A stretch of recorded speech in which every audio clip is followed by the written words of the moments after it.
যে ব্লগে almost 4 million views. যারা মনে করেন না যে ইউটিউব থেকে অনেক টাকা আসছে, আজকে দেখাচ্ছি আমি, তাহলে বুঝবেন যে আমরা কি পরিমাণে লস দিয়ে এক একটা কাজ করি।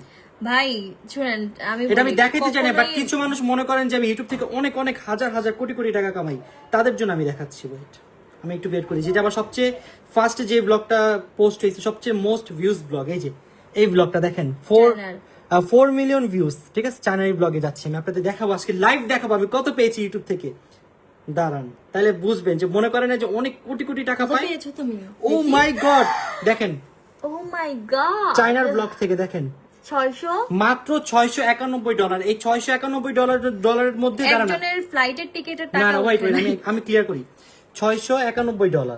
সো এখানের মধ্যে আমি যে কোম্পানির সাথে আছি, যারা আমাকে প্রোটেকশন দেয়, তাদের দিতে হবে 20%। আমার এডিটের একটা খরচ সেটা আছে, আমাদের নিজেদের খরচ। আমরা যদি এতগুলো মানুষ গেছি, একজন মানুষেরও প্লেন কষ্ট উঠে নেয়, তাহলে বুঝেন ইউটিউব কত পরিমাণে টাকা দেয়। আপনারা যেমন অনেকে মনে করেন না যে তোমরা যা করো ভিডিও বানাইলেই তো টাকা উঠে যায়, আসলে না, এমন না। নাই, আমরা অত টাকা অনেক হার্ড ওয়ার্কিং করা লাগে, হার্ড ওয়ার্কিং করার পর আমরা একটা ভালো পর্যায়ে আসছি আলহামদুলিল্লাহ। আমরা গরিবস। এন্ড আরেকটা জিনিস বলে, অনেকে মনে করেন যে আমি ইউটিউবিং করে আমি আমার ফ্যামিলিকে অনেক বড় করে ফেলছি, এরকম না। আমার বা ফ্যামিলি, আমরা এই বাড়ি করে ফেলছি, এটা রং। আমার বাবা আগে থেকে একটা ভালো পর্যায়ে ছিল এবং আমি